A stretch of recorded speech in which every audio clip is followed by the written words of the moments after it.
Hi, good morning, everybody, and thank you for joining today's um, Just Ask Seniors NL Anything. My name is Catherine Conley. I'm the Community Relations and Engagement Coordinator here at Seniors NL. I'll introduce our guest speaker in a few minutes. Sign language interpretation for our Let's Talk About sessions are supported by the Disability Policy Office, Department of Seniors, Youth, and Social Development, to whom we are very grateful. Before we begin, I'd like to go over a few housekeeping reminders. Please mute your mic to block out any noise. The closed captioning button is on the bottom of your screen. During the session itself, please put your questions and comments in the chat, and periodically throughout the session as well, I will be asking if there are any questions about topics or slides that Elizabeth has spoken about. And I have colleagues here in the office, Heidi, Kathy, and Barb, that will be monitoring the chat throughout the session. This session is also being recorded and will be placed on our YouTube channel for future viewing. And if you do have any presentations, requests, or topics, please don't hesitate to reach out. And Barb, can you go ahead, please, and read the land acknowledgement? Good morning. We respectfully acknowledge the land on which we gather as the ancestral homelands of the Beothuk, whose culture has now been erased forever. We also acknowledge the island of Ukta-Unguk and the unceded traditional territory of the Beothuk and Mi'kmaq. And we acknowledge Labrador as the traditional and ancestral homelands of the Innu of Nitassinan and the Inuit of Nunatsiavut and the Inuit of Nunatuavut. We recognize all First Peoples who were here before us, those who live with us now, and the 7 generations to come. As First Peoples have done since time immemorial, we strive to be responsible stewards of the land and to respect the cultures, ceremonies, and traditions of all who call it home. As we open our hearts and minds to the past, we commit ourselves to working in a spirit of truth and reconciliation to make a better future for all. Thank you. You're welcome. It's my pleasure to introduce Elizabeth Siegel, Director of Information and Referral Services here at Seniors NL. Elizabeth manages Seniors NL information line and the volunteers who answer it, and so much more. Elizabeth has been involved in Seniors NL since 2004 and took the role of Director of Information and Referral Services in 2015. Elizabeth, it's over to you. Hi, good morning, and thanks, Catherine. And I also want to mention that Trudy Marshall, our resource manager, is in the background. You'll probably see some information popping up on chat. She's there in the background, just adding things as we go. And she's there to help my memory if needed. And she's the one that makes sure our organization keeps all our information up to date and accurate. So I thought I'd start with just a very quick introduction about who we are and what we do for if there's any new people out there. So of course, we're provincial, we're not for profit, and we've actually been around since 1990. And our mission is to support, promote, and enhance the independence and well-being of older adults living in Newfoundland and Labrador. Oh, 1 second. There we go. Our mandate. So really our number one is information referral because we want to support informed decision making. But we also facilitate the development and implementations of programs, and we work to influence policies affecting older adults. And one of the ways that we do the last 2 bullets is we keep really good statistics on the seniors who call us and what they're asking us for and their needs. And we share that with government and other organizations so they're aware of what seniors need and also gaps in services. And we're also connectors. So of course, we're connecting people between information and resources that they need. We also have the Newfoundland and Labrador Network for the Prevention of Elder Abuse, which works to raise awareness of elder abuse. We also have a collective impact for seniors project, which works to get different organizations working more holistically together. And one of the parts of that is we can pull together interagency teams for seniors who have multiple needs. And we also have community relations and engagement. And of course, that's Catherine's role and the reason why we're doing this Zoom today. So a little bit more about our information and referral. So we get inquiries in all different ways. People call, email, message us on Facebook. We also have a contact us form on our website. Our information line is open from 8:30 to 4:30, Monday to Friday. It's confidential, and our definition of seniors is very broad. We serve those 50 plus and those who support them. So that might be family members, other organizations, that sort of thing. Our line is answered by peer support volunteers, and it really is more than directory assistance. We try to give as much information we can and have a good conversation with people to find out what their needs are. We do answer calls about almost everything. And I think one of my favorite actually happened in 2020 when a gentleman called me and asked if it was safe to eat a jar of mayonnaise that had a best before date of 2017 on it. We usually don't answer calls about food safety, but that one I felt pretty confident about answering. We are not a crisis line, but we do provide emotional support. And as I mentioned, our line is answered by seniors. So a lot of people share their own life experiences and can provide emotional support. And just to give you a sense, our average call is almost 12 minutes long. So we do like to have a good conversation with people who call us. I think what we do is pretty unique. We will make a call on behalf of the senior if needed, especially if there's problems perhaps with maybe a hearing impairment or literacy issues. We'll do our best to make sure that people get connected. We do follow up with many of our callers to make sure that they got the services that they needed. Sometimes the support we provide can continue for months. That's not the norm, but sometimes people do have complex situations. And as I mentioned, it's not just seniors. We also support family members, service providers, community agencies, and government departments. So just to give you an idea how busy we are, last year we had over 4,700 inquiries, and that was actually a 21% increase over the previous year. And we are provincial, but about 82% of our inquiries come from the Eastern Health Region, but that's probably not surprising as a good portion of Newfoundland's senior population does live on the Avalon Peninsula. So from all those inquiries, we made 4,863 referrals to services for over 5,000 needs. So a need is the reason why people are calling us. So it might be like emergency housing, emergency food, home support.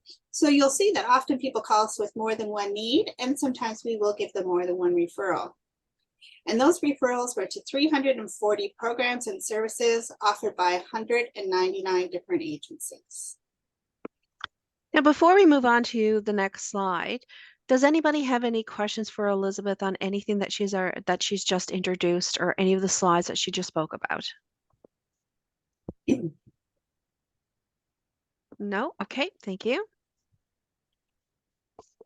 So here's just to give you an idea from our last fiscal year of why people are contacting us.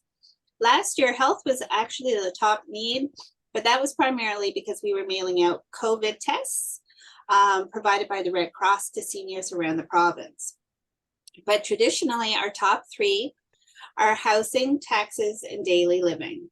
And as we go through, I'll tell you some more resources that have to do with those categories. But you can also see financial is big, leisure, government benefits, issues and advocacy, and elder abuse. We do get usually about 90 elder abuse calls every year, so it is a significant problem. This is our top 10 referrals. I won't go through all of them because a lot of these we'll be talking about as we go along.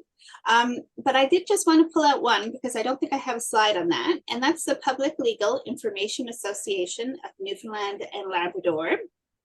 They're a not-for-profit organization, and they actually have a free legal information line. So they don't give you legal advice, but they can give you information. So you would have a good idea about your next steps. And they have great materials on things like wills, power of attorney, that sort of thing. So they are in our top 10 referrals. We tell people about them a lot. Okay, next slide, please. So just a quick word about how we do all this. So I mentioned Trudy, she works on our database. It's an iCarol database. And right now we have over 1,000 active resources, and they contain information about federal government programs, provincial health zone programs, community organizations, and lists of businesses as well. So we do get a lot of calls about those different kinds of resources.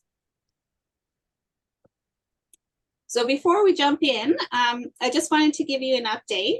And this is the sort of thing that we watch out for to make sure that all our resources are up to date. And I know that Catherine actually had sent out what I'm about to tell you on her listserv. So that's also a great way to stay connected to things that are new or coming up. So if you haven't done the home heating supplement program yet, and you do heat by furnace oil or stove oil, they actually moved their deadline. It was November 30th. It is now open to January the 15th. And that means you could be eligible up to $500 rebate. So if you need more information about that, give us a call. Definitely worth doing. The other thing I just wanted to mention really quickly is the oil to electric incentive program. That's a provincial government one. And I actually attended a webinar about it yesterday, and it is an amazing program. It is for people who want to change from oil to electric. You do have to get rid of your furnace, but it covers a wide range of expenses, including getting rid of your furnace, including electrical upgrades. And it's got a fairly high eligibility income level. And there's two levels, one for people who meet a certain level of income. And then if you're a bit higher, there's another bracket. So definitely worth checking out if you're thinking about getting a heat pump, mini split, anything like that. It's a really great program. And you'll see Trudy, thank you. She's put some information on that in the chat. And before we move to the next slide, Elizabeth mentioned listserv. Listserv is something that we use here in the office, and she's referring to the my email distribution list. So if there's anybody on the call that is not already on my email distribution list and you would like to be added, it's only a matter of reaching out to SeniorsNL and asking to be put on the email list, and that way you'll receive information and reminders, events, different things going on right across the province, and sometimes it is specific to your area. So before this presentation and when you were registering, we did provide the opportunity for some of you to send in questions, and I was delighted that several of you did. So we'll go through some of those first before we get into some other resources. So one person asked, where can I go to have my income tax done for free? I can't afford a professional, and when I do it myself, I miss out on a lot of things. Well, I'm very happy to say there is a program. It's called the Community Volunteer Income Tax Program. It's provincial, and all across the province, they have free income tax clinics. And some of the time you can also get it done over the phone. Obviously, it wouldn't get into full swing until probably the early March, but feel free to call us and we'll tell you, we can either look up where the nearest clinic is to you or give you a phone number. And we also have clinics here in St. John's as well. The eligibility for it is for a single person for $35,000 or less in income and $45,000 for a couple. And it does have to be a basic tax return. So if you have self-employment income or rentals, you wouldn't be eligible. But for the average senior, they will cover you, and it's a great, great program.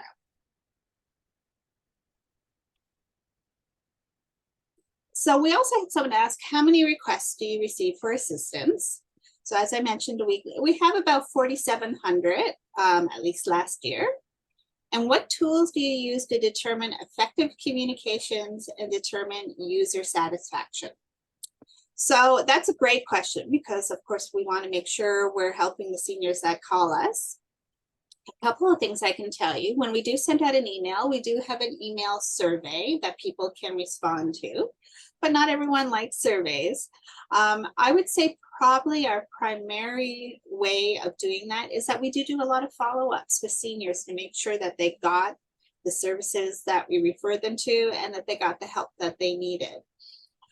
Also, about 25% of our callers are previous callers, so we're very delighted that people keep calling us, and we hope that's a sign that we're doing a good job for them. And also our website, we do have a good percentage of return users for that, and that's also a good place to get information from us as well. Now, Elizabeth just answered two questions that were asked during registration. So before we move on to the next question that was asked, does anybody have anything that they would like to add in addition to what Elizabeth just explained and answer those questions? Okay. Great. So do you have any information about low income housing? For anyone who's out there looking for housing or watching the news, the housing crisis in our province is very, very real and probably will be our top concern this year. We do have housing lists for each of the regions, and they all include subsidized housing. So of course, the number one, probably biggest provider of subsidized housing is the Newfoundland and Labrador Housing Corporation. And they actually provide two kinds of housing. So they have their own units and they have them across the province. And they do also provide something called the Canada Housing Benefit, which is a portable subsidy that you can use with private landlords. I will say that they have a very long waiting list. So if you think you are going to be looking for an apartment or will need subsidized housing in the future, as long as your income is under $32,500, you can apply now. And if you'd like, you can call us and we can send out the applications for you. There's also lots of other not-for-profit, sometimes smaller charity boards in different parts of the province, and we have information on all of those as well.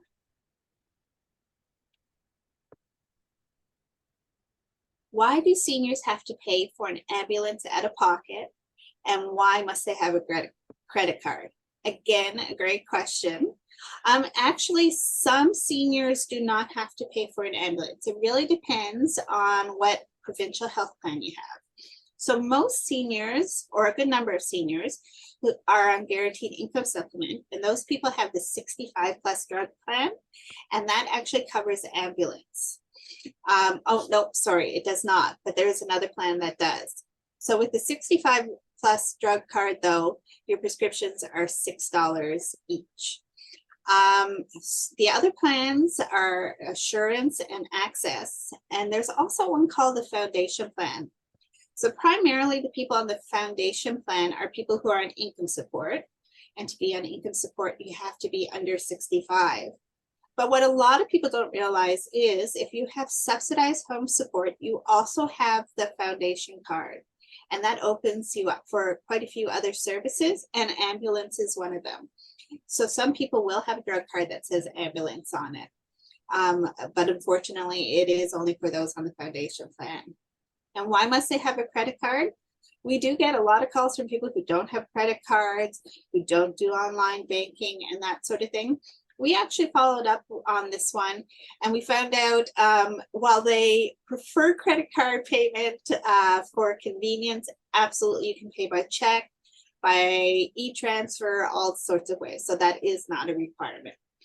And that's the sort of thing that we do follow up on. So we do get questions where we don't know the answer, and we're very happy to call and do a little bit more digging for people. When will the federal dental plan come into effect for seniors? That's a huge question. We've been getting it a lot.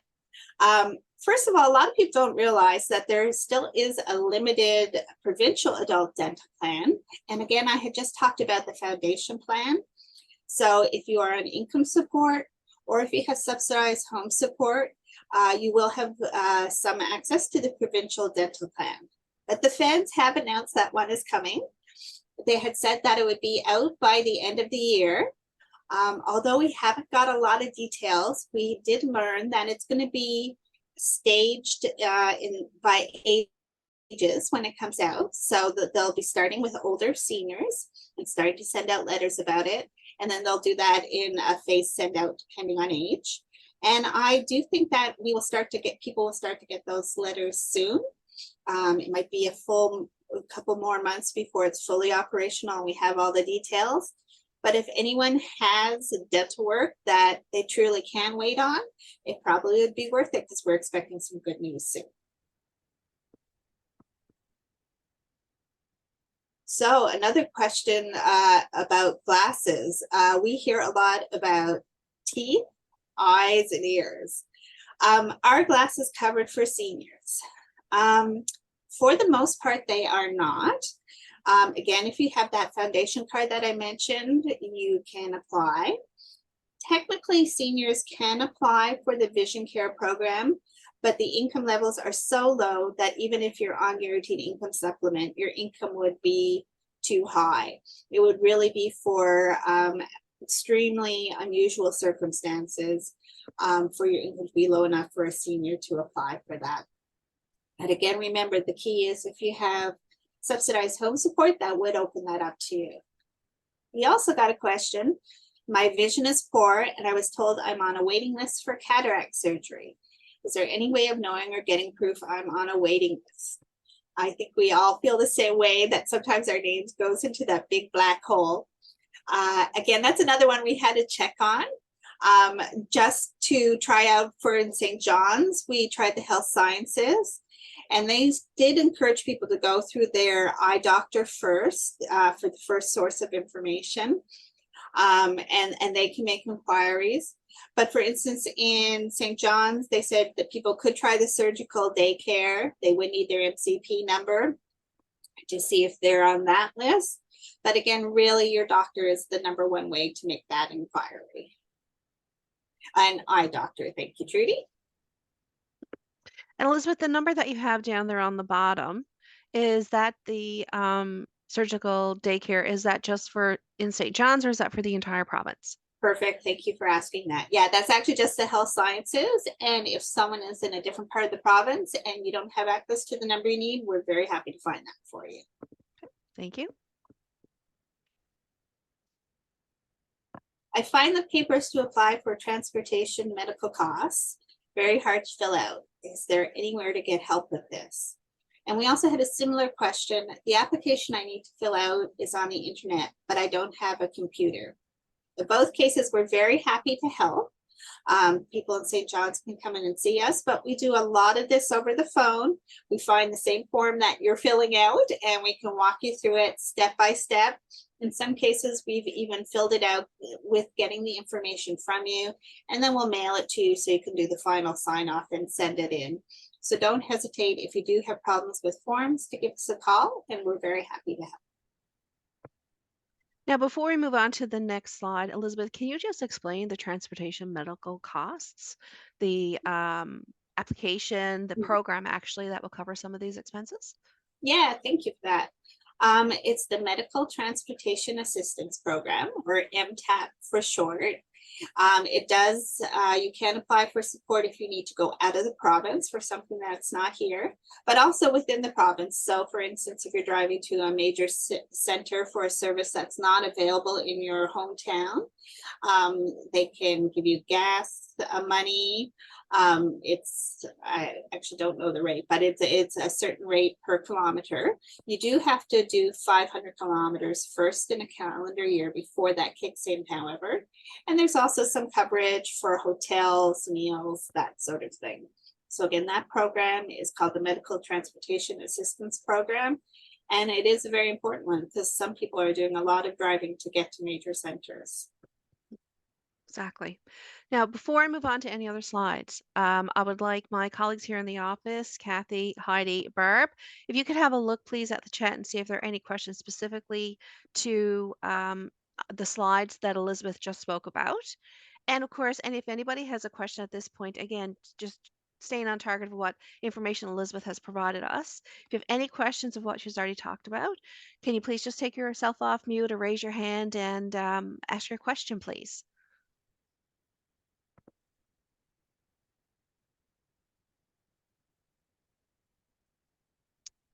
Nothing there yet, but I'm sure some things will be coming in. Oh, we have somebody with their hand raised. Perfect. Anne, would you be able to take yourself off mute, please, and ask your question? Yep. Can you hear me now? Yes, perfect. Thank you. Yeah, hi. Hi. It's not so much a question, but a comment on the medical assistant transportation program for Newfoundland and Labrador. I don't know how many people have actually utilized this. I had to use it for my father who went and had a surgery in Halifax that's not offered in Newfoundland, who's an older adult. He's 78 years old. And it's actually the most ridiculous, complex program to actually get reimbursements. It took me 11 months of an ungodly amount of documentation that you needed and stuff that I know for a fact seniors would not be able to navigate on their own. Stuff from specialists that are like, you know what I mean, stuff that you would not even know to think to ask for, except that I'm a medical professional. I expressed my concerns to the program of how I actually asked them for some statistics. I'd like to see how much they actually reimburse, because I'm sure the percentages are low, because it's actually like so many barriers for seniors to be able to figure it out. So that's just something to keep on the radar. It is like, I have 2 university degrees, and it was actually took up like hundreds of hours just to get my father's money back. Thank you, and I think that is definitely fair to say, something that we've heard too. And as I had mentioned, there's a lot of documentation. I do know that the program's under review, and they are looking at that. I mean, even just the plain language of some of the forms and that sort of thing. I also know that it's really important that if you are filling out an application for a whole bunch of different things, that you do it in order. So if you've maybe gone for a medical procedure in April and then you do one in June, make sure you do put the April one in first to get processed before the June one, because that can slow down. But that's why we're happy to help, because yes, it is a lot of forms in the applications. Thank you so much. Are there any other questions or comments before we move on? I have a question, if you can hear me. Yes, we can. Thank you. Well, first of all, listening to some of the programs that were just mentioned, including the one that was just described, it seems that while on paper there appears to be programs for seniors, they're very poorly funded in that they're geared to, as you said, people with very, very low incomes. And the latter one seems really problematic. So my first question is, knowing that, how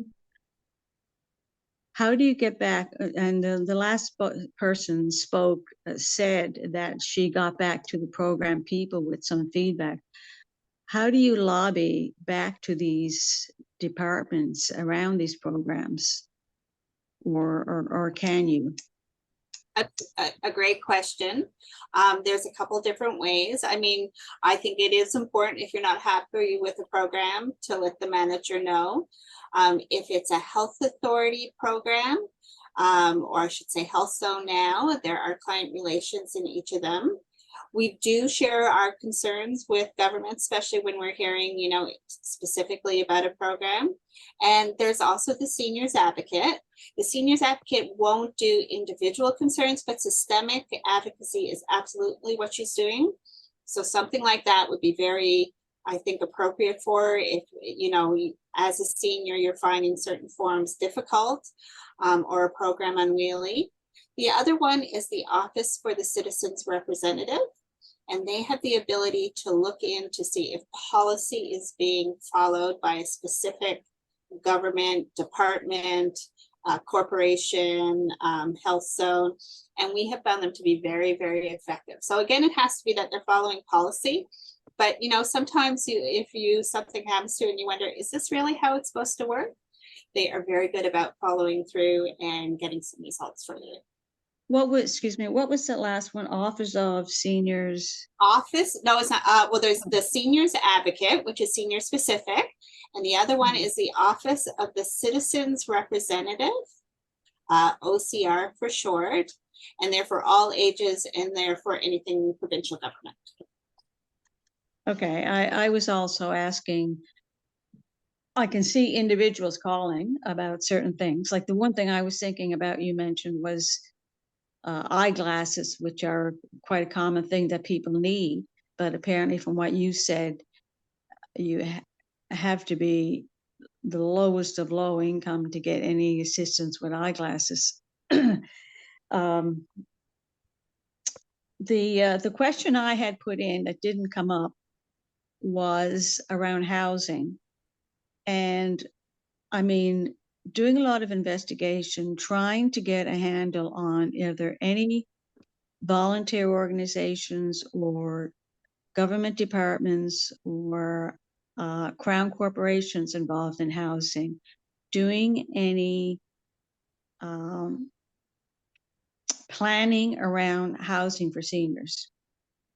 And I can't seem to find anyone that is doing anything like, for example, the strategic plan with Newfoundland Labrador Housing has three main issues that they cover.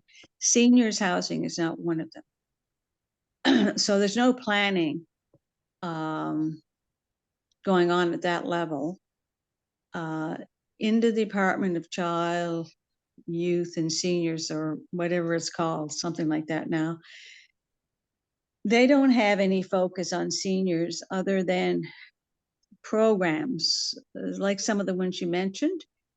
I cannot find any advocacy organization or government department that's looking at the fact that we have an aging population, that there are X number of seniors aging in Newfoundland. I don't know how many, let's say 100,000, maybe 20,000 or 25 have good housing. But looking at the current and upcoming needs of the future and what that should look like and what are the various housing types and how will it be done? Well, Do you know? that's hugely important. And of course, the minister that we have for seniors is also the Minister of Housing. So there really is that strong connect right there. Actually, about a month ago, several community organizations, including ourselves, Connections for Seniors, Gathering Place, Stella Circle, worked together with the Seniors Advocate, and we did submit a letter to government asking for an all-party committee on seniors housing specifically, housing in general, but specifically for seniors. We haven't got a formal response on that yet. They did announce, I know, a task force on housing the other day, but that is general. It's not senior specific. So we're still hoping we'll get an answer from government on the formal request that we put in. And I would also encourage people to reach out to your MHAs, let them know that it's an issue and that, you know, we need to work together for solutions, because I do think a community government solution is really what is needed. Yeah, I know about the letter. I found that out from the Seniors Advocate. She couldn't give me the letter. She says it's not public yet, but she has sent it to all three parties. Yeah, it's a pity. There's so much being done in other parts of Canada and Europe. There's so many different 10 to 15 different types of seniors housing, from co-housing to cooperatives to villages to intergenerational housing. Newfoundland is like it's fallen off the edge again. You know, we haven't got a clue about what's going on in the rest of the world or what's There's right a lot of work to be done. Like I was working I did a paper on housing, an interchurch paper on low income housing in the 1980s. And the things we recommended then are still not in place now. People are coming up now and talking about cooperative housing as if it was something that someone invented last week.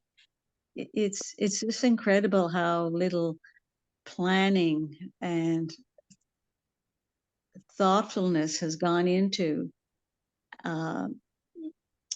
Newfoundland, social development. We knew 40 years ago that we had an aging population, and now it's like we found out like 5 years ago that we have a high aging population in Canada, and nothing is very much is being done. I will say there actually is some really innovative work being done by some community organizations. For instance, Connections for Seniors in St. John's has a supportive living model, which is fairly new in the last year. And they've also been awarded to do, I think it's going to be 60 or 80 units. So there is some work done. And Mona, I actually know that you had reached out to me earlier and I had left a message on your voicemail. So after this, if you want to give me a call or just put your number in the chat or email me, I'm happy to have a further conversation on this.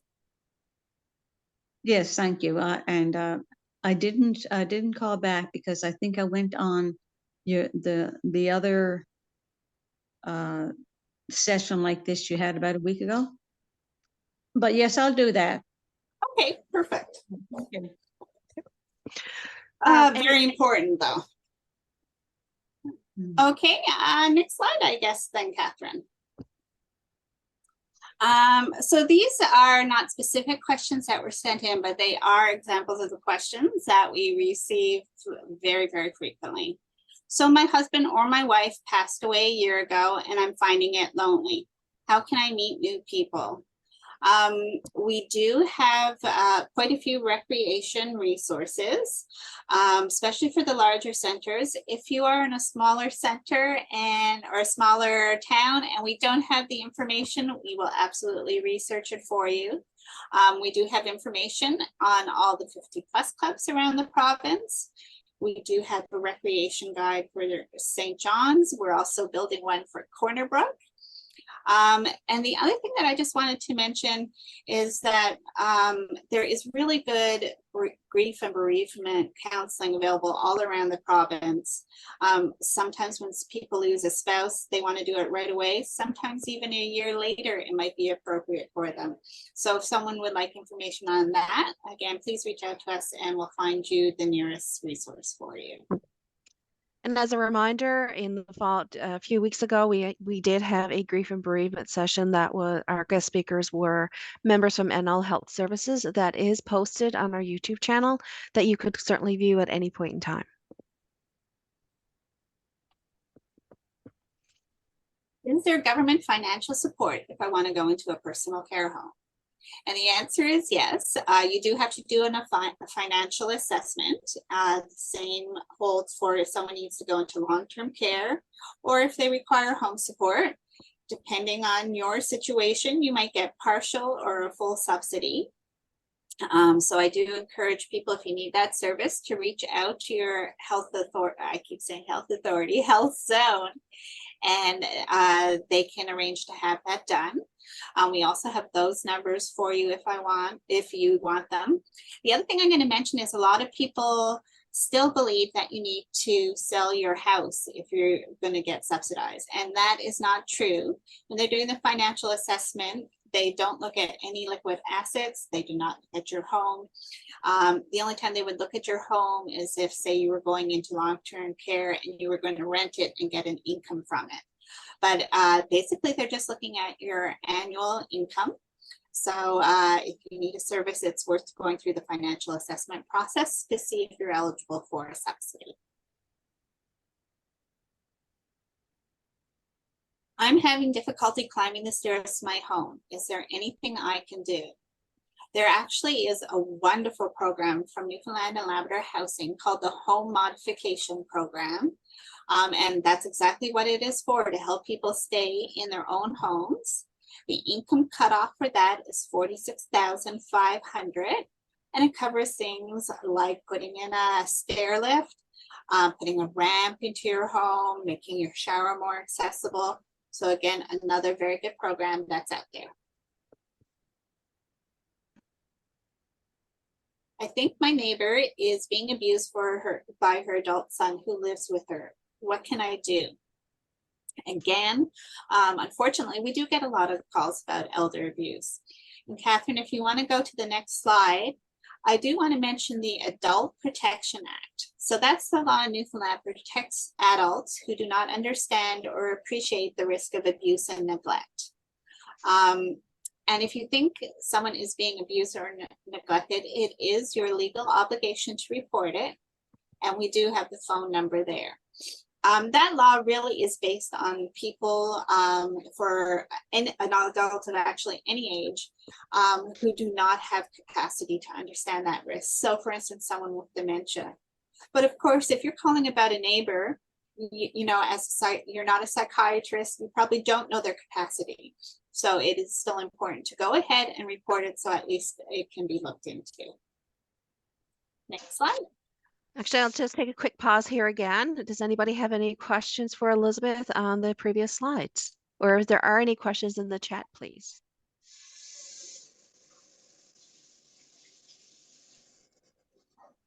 Okay. Nothing there right now. Thank you so much. A few more questions. Do you have a list of people who provide foot care services in the home? And of course, this time of year, do you know anyone who shovels snow? So we do have a list of businesses who do exactly those services, as well as things like list of people who do odd jobs, lawn care, that sort of thing. So feel free to call us and we'll give you a list in your local area. And people are saying this a lot. I don't have a family doctor. What can I do? So the first thing I wanted to mention is, of course, Patient Connect. So if you don't have a family doctor, please register yourself, because that gets you on the waiting list for one and for the new family care teams that they're opening. There are some walk-in clinics in St. John's and other areas, some of the bigger centers, and we do have lists of those.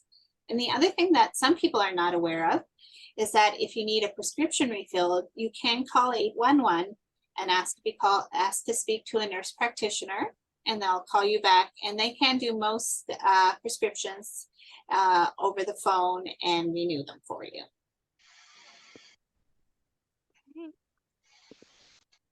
Okay, next slide. Oh, I just wanted to give you one example of maybe a more involved call that we got. So Henry, 67, called our information line because he was in financial difficulty. He had stopped receiving guaranteed income supplement payments several months ago, so this was a huge drop in his income. And in Newfoundland, if you're eligible for the guaranteed income supplement, it also makes you eligible for the 65 plus prescription drug card. So all of a sudden he wasn't having his drugs covered as well. This was having a major impact on his life. So this one we had to have a really good conversation and find out what had gone on. He had filed his taxes, because you do have to file your taxes every year to keep your GIS payments going. In this case, it turned out that he had actually cashed a very small RRSP, and that just bumped his income up just enough that he was not in that range anymore for the guaranteed income supplement. However, there is a form that you can fill out if it's just a one-time thing, and that can get your GIS started again. And so we helped him do that and got it going again. So sometimes it is a little bit of problem solving and detective work to figure out what the answer is. And just wanted to mention, we do have lots of other resources that we can send out upon request. So housing lists, personal care, home and long-term care lists, recreation guide. We also have a caregiver's guide and a housing transitions guide. So feel free to reach out to us if you'd like any of that material. The material too can either be emailed to you if that's what you preferred, or we can actually physically mail those guides out to you. And we are into our question and answer session. So if there are any general questions, anything that Elizabeth hasn't addressed or provided information, this is your time to take yourself off mute, ask your questions, please, and I will ask my colleagues to have another look into the chat and see if we have any questions there.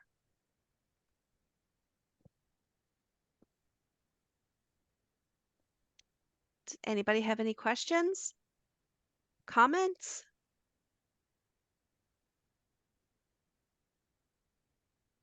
We have a quiet audience today. Oh, I do see a good one in the chat though. Are there programs to assist with hearing aids? I'm glad you asked that. There is the Provincial Hearing Aid Program. It is actually run through income support, but you do not have to be on income support to do that. They do a financial assessment. You do need to have an appointment through an audiology appointment lined up. You don't actually have to have the appointment have done it yet, but at least have it lined up before you call them. I think Trudy maybe can put up that number in the chat. It is based on a financial assessment, and that actually is a very excellent program, and a fair number of people do get help with that. And the other thing I'll mention, if you do have trouble with the forms, the Canadian Hard of Hearing Association is excellent at helping people through that process. Great question. Anybody else have any questions to ask Elizabeth directly? A comment? Is there anything else in the chat? And thank you, Trudy. She's on the ball. There's the number for the hearing aid.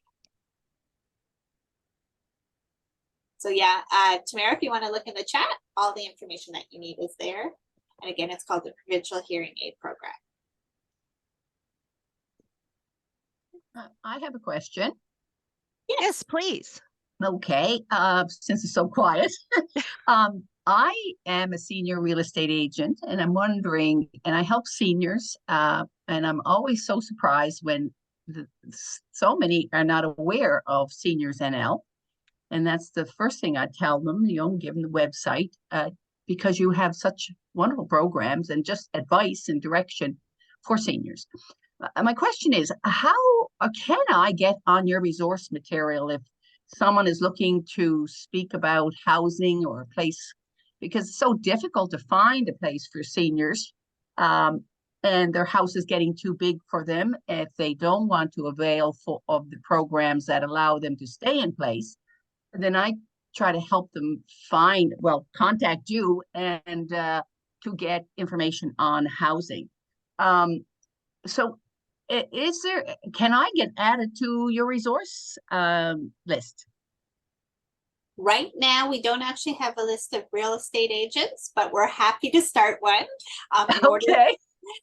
But that's great, especially for a real estate agent who's specifically interested in the senior market.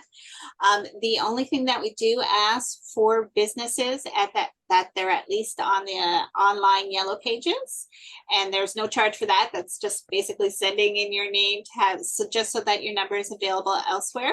Okay. So Charlotte, if you want to send that in, especially if you want to mention that you are interested in the senior market, because that would be very relevant. Yes, I am a designated senior real estate agent. So they're my love, I suppose, to help along the way. So thank you. Excellent. You're going to be on the top of that list because you're the first one. Oh God, can I handle the work, I wonder? Well, there's some demand out there too for seniors. Honest, it's sad on times, but anyway, thank you. Absolutely. And Trudy just put her email in the chat there if you want to send your information to her, and she'll get started on that list. Thank you. Thank you, Charlotte. Anybody else like to take themselves off mute and ask a question or a comment?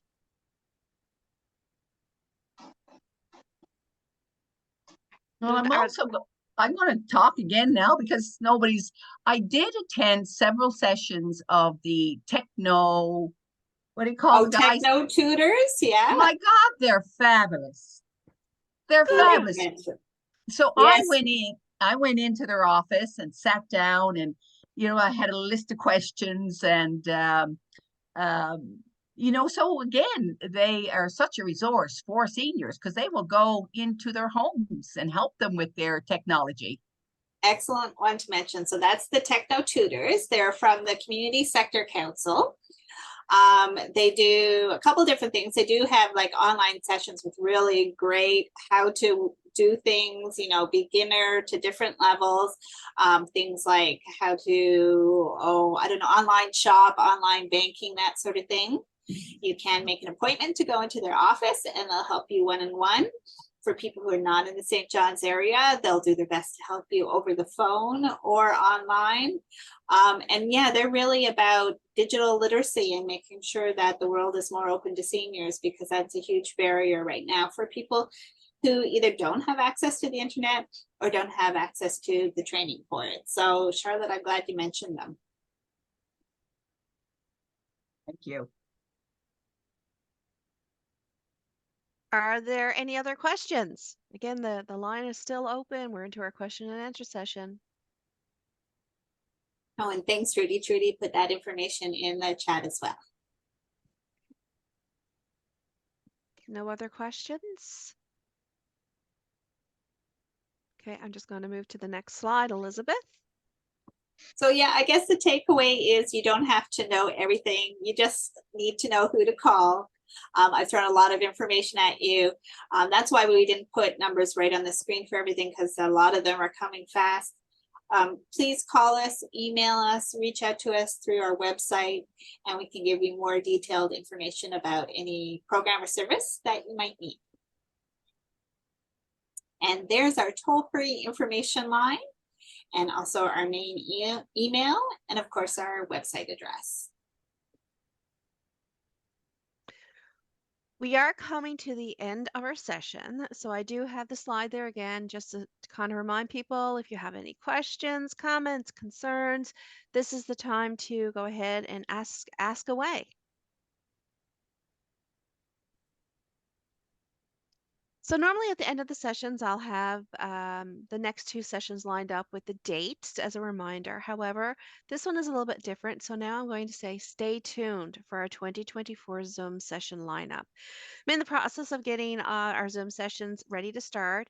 I'm just going to let you know the date. Our next Zoom session will be on January 10th. The time of that session might be a little bit later. We might actually go out a half an hour later and start at a 10 o'clock versus a 9:30. And I'm also hoping to be able to get out our full lineup of our sessions. So almost like a calendar of our Zoom sessions that we will be offering in the new year. So please stay tuned. And if is anybody new to our Zoom sessions and you're on this call, if you're not already added onto my email distribution list to receive notifications on our information sessions, please reach out to SeniorsNL and ask to be placed on there. All we need is your email address and just the area on where you live, whether you're in Eastern, Central, Western, or if you're in Labrador. Here's our information again. Should you need to reach out to us, we have our local number, 737-2333. We also have a toll-free number of the 1-800 number, and this 1-800 number, and this is for Newfoundland only. We have an email address, info@seniorsnl.ca. Our web address is there, and of course you can also follow us on Facebook and Twitter. So before we end today's session, are there any other questions, comments, or concerns that you would like to ask Elizabeth?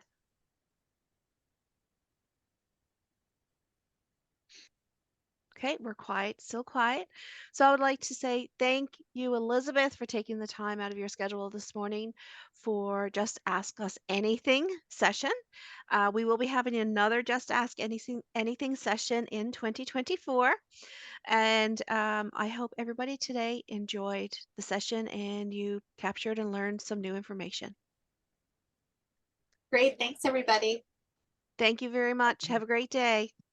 Thank you. You're welcome. Bye. Bye.